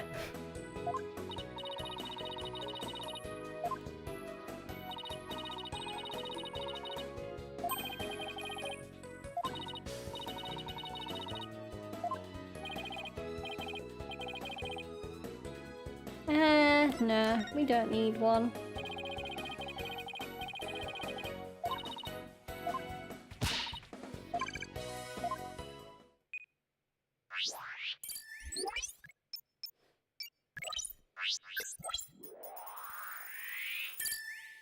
So it looks like we'll be finishing this stream with a good old therapy session. Okay. So we need to pinpoint the unexpected emotions. So I guess Trucy is the one who killed Mr. Reyes. Even she could move the body with that lift. I was on stage at the time, but that terrible mistake. Okay, so she's both shocked and sad there, which is interesting. My stupid flub caused Trucy so much trouble. Okay. This one's obvious. If she feels so bad about causing Trucy so much trouble, why would she be happy? Got it!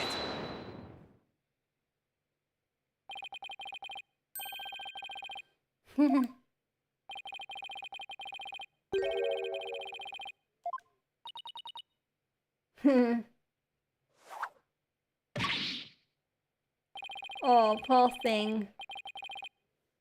Because, you messed Trucy up. She won't be happy that she made a mistake. Yeah, I think she's happy because you messed Trucy up. It makes the most sense seeing as she actually hates Trucy. She doesn't like Trucy.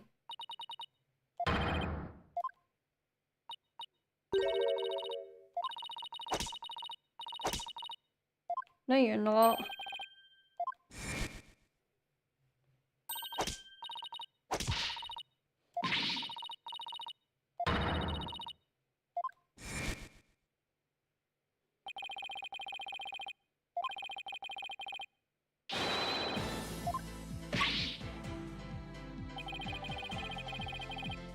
Hit the bunny on the head. Hehehe.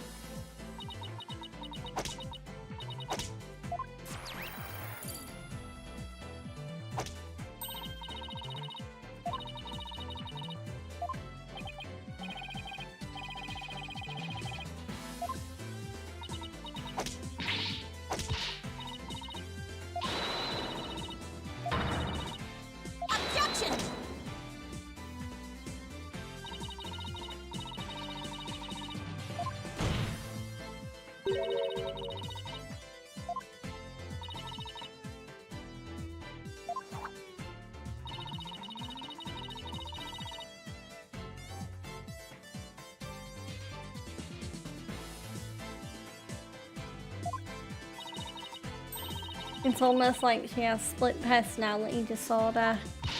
Because she's got two voices and two completely different personalities battling inside her head.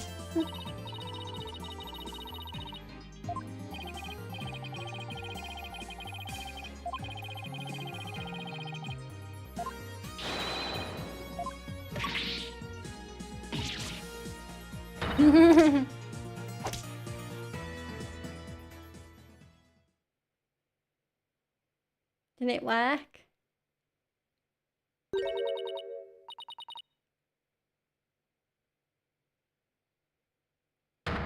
Yay! I think we let her out.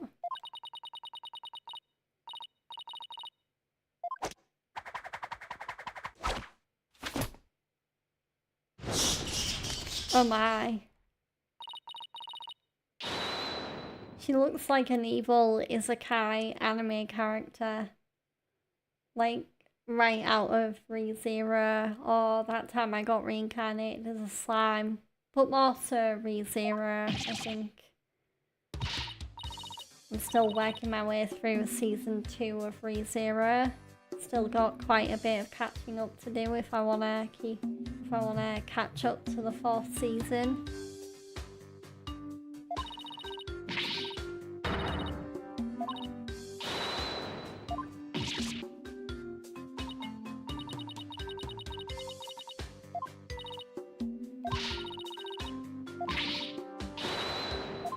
Oh god.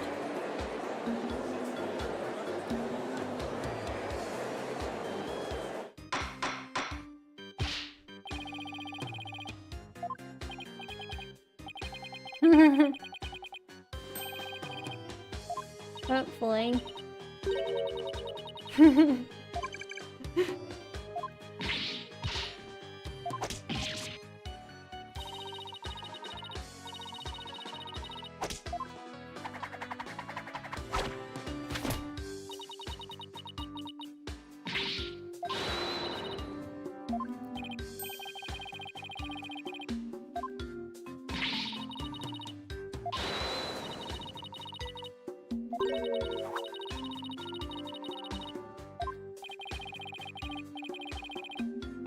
The stuff she did on the stage, obviously. Yeah.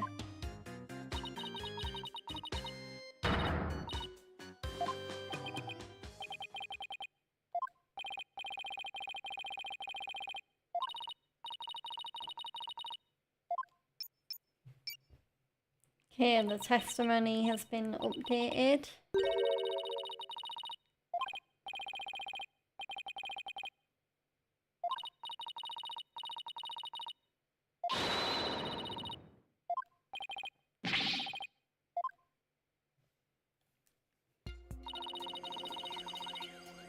Okay, so she made a major slip up somewhere. I wonder if it's gonna be obvious. Okay, invoked it. You know what? Serves her right. Key. Thanks to that, she ended up having to move the stage lifts. She only moved one of them though, right? Let me...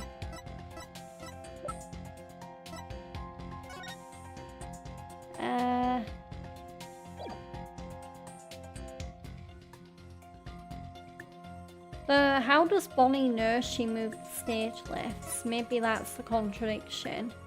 Because Trucy never told anybody. Yeah. I think that's the right logical reasoning to go with. How would Bonnie know she moved the stage lifts? Because if she was on stage, she wouldn't have known anything about that. So I do wonder what evidence to present.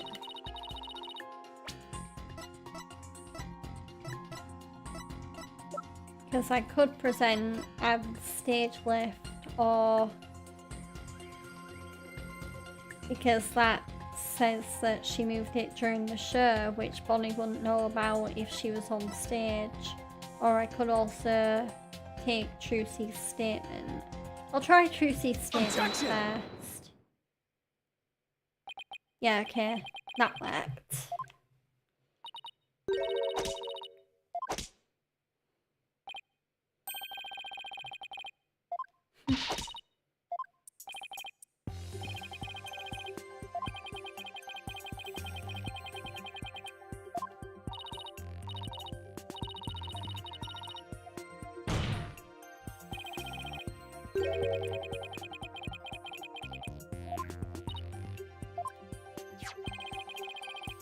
Yeah, so my reasoning does match up with what Apollo's thinking.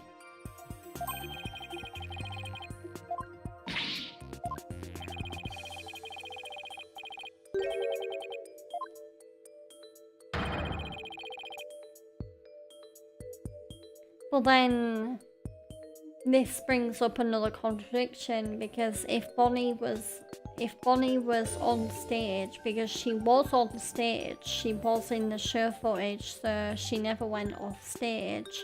That begs the question of how she could have seen Trucy moving the lifts. Because you can't be in two places at the same time.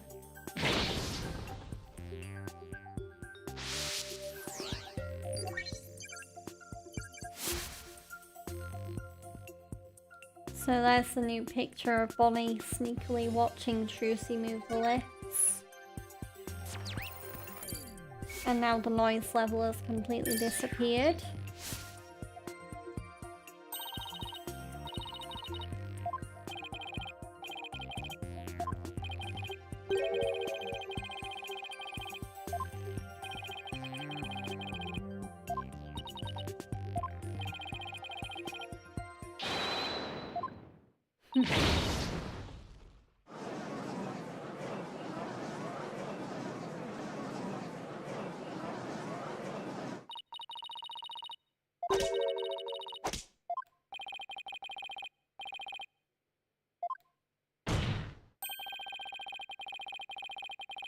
Objection.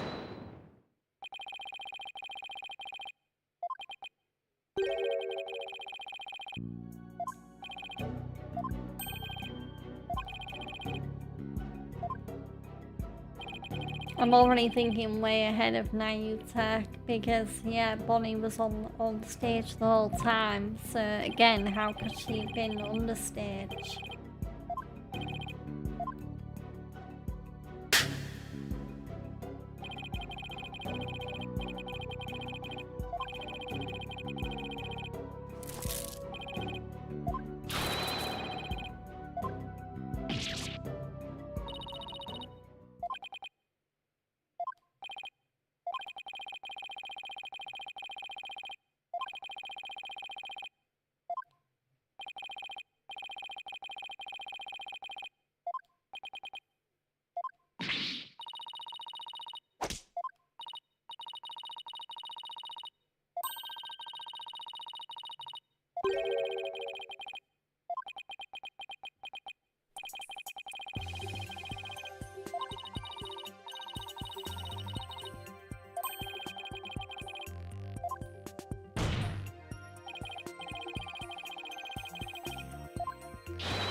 Then, how is that possible?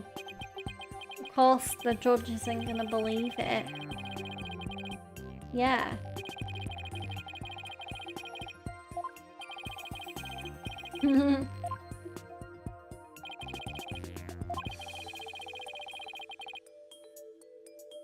I think there were two Bonnies.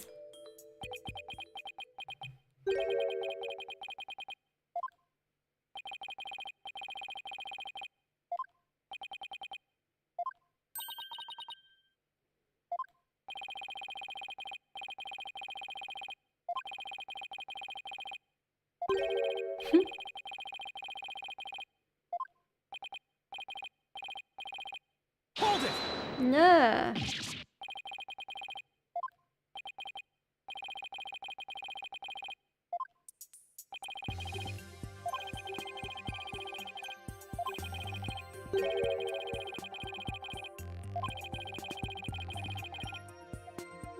Yeah, because every other possible explanation is illogical.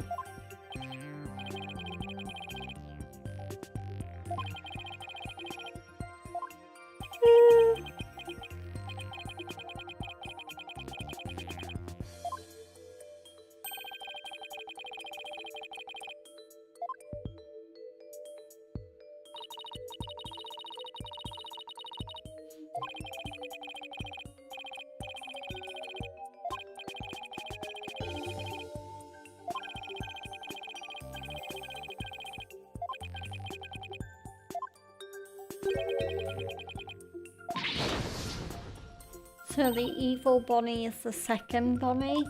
Huh.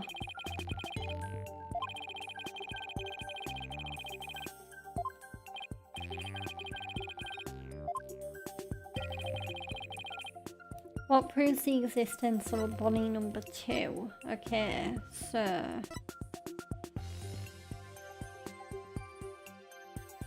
Oh yeah! There's unknown fingerprints. Take that!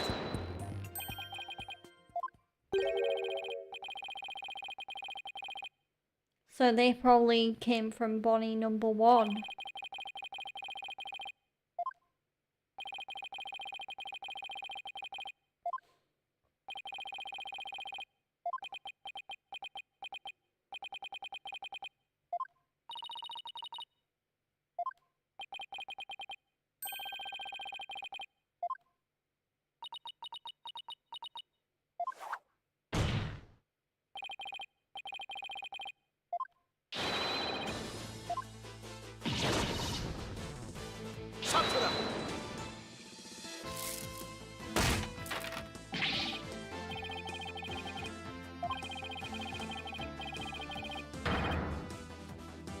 Objection!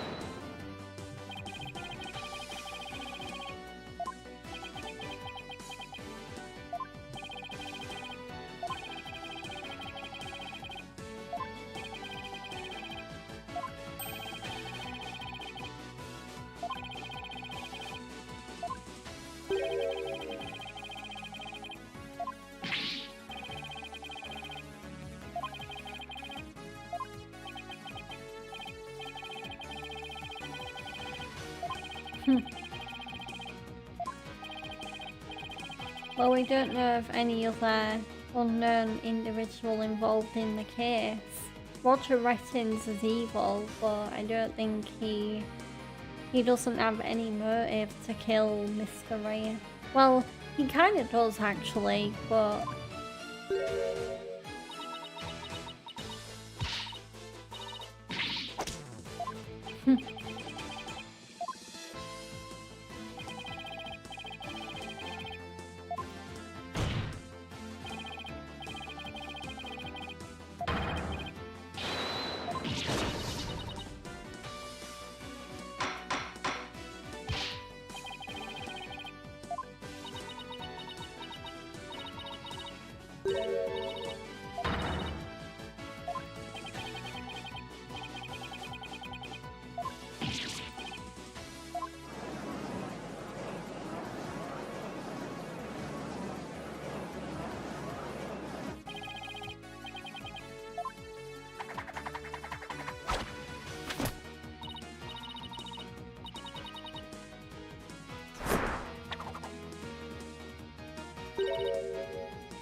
Ah, so there's Bonnie de Femme and there's Becky de Femme. Interesting.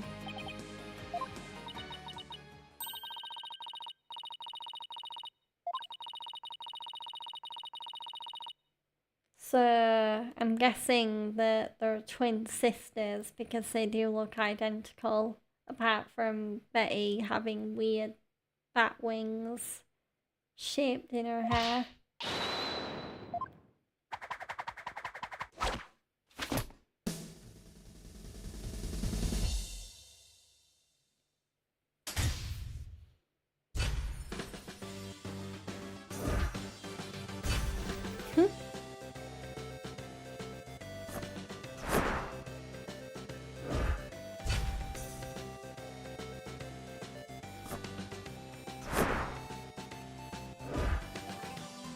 Teleportation. Oh my god, there's two of them.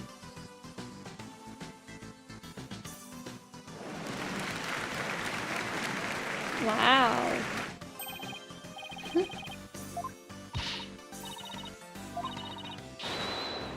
Twin sisters, there we go.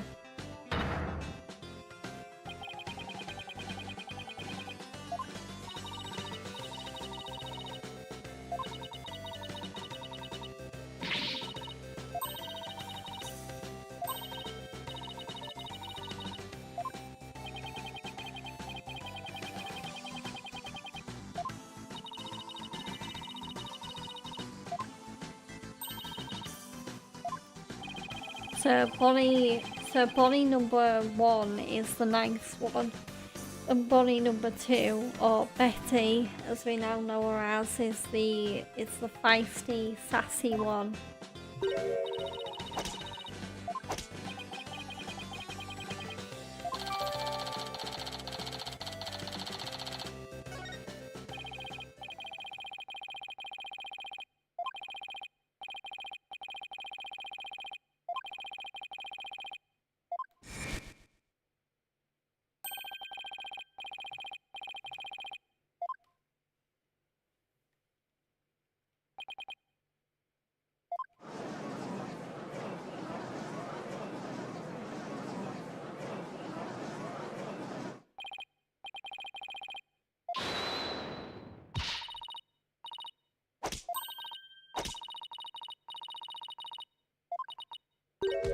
So I'm just gonna get to a good point in the game, like maybe the start of a new testimony or something like that, and then I'll wrap up the stream.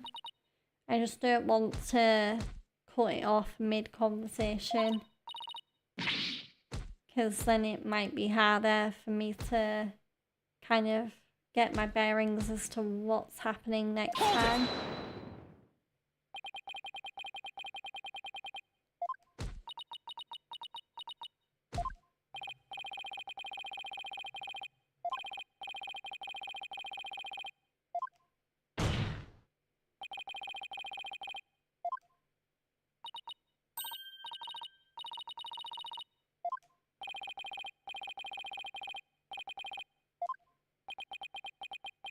Okay, so it looks like we will now be officially getting a testimony from Betty.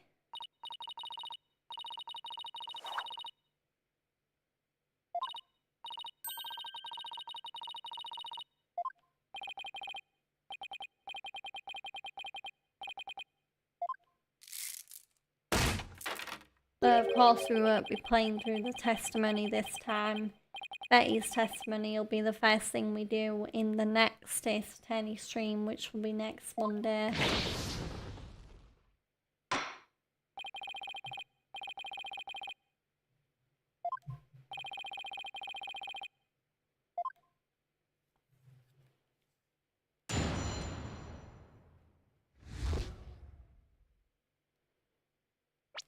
Okay, so I'm gonna save and then I'm gonna wrap up the stream.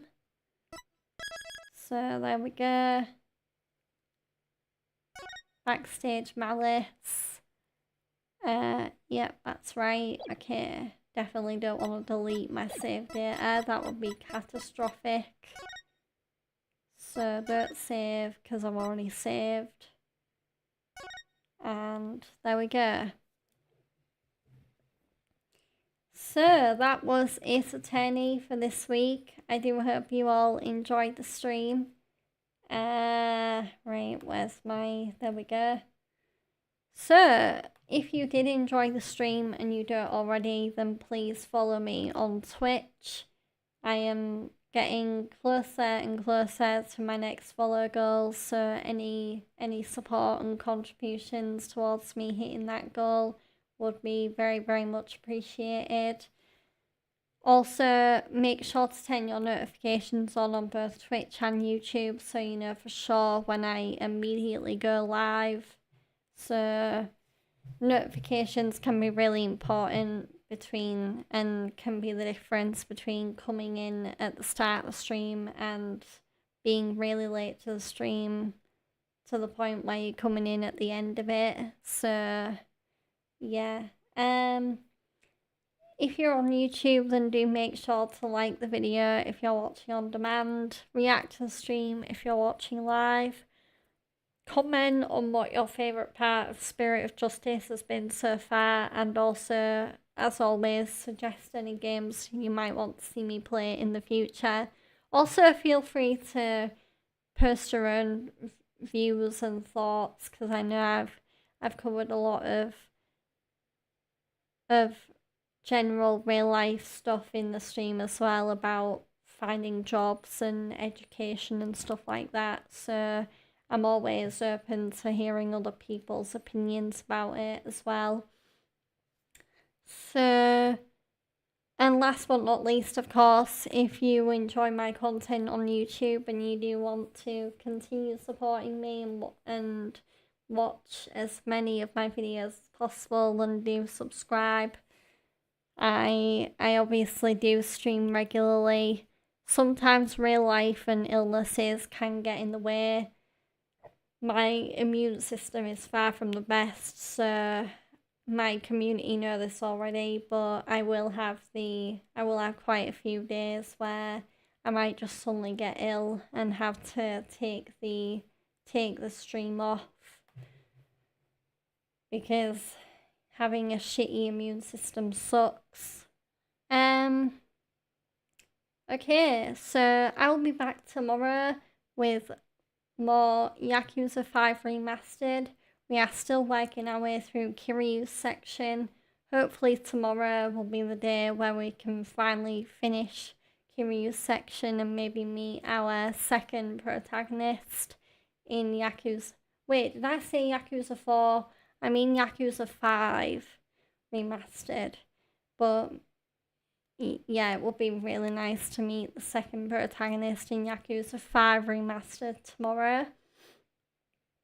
And that stream will start as always at 7 PM BST. So I do hope to see you there. And I'm going to end the stream on YouTube now so I can focus on reading on Twitch. But do have a great rest of your day / evening. And I hope to see you tomorrow for what should be a very chill, very relaxing Yakuza Tuesday stream. Okay, thanks for watching everyone. Bye bye.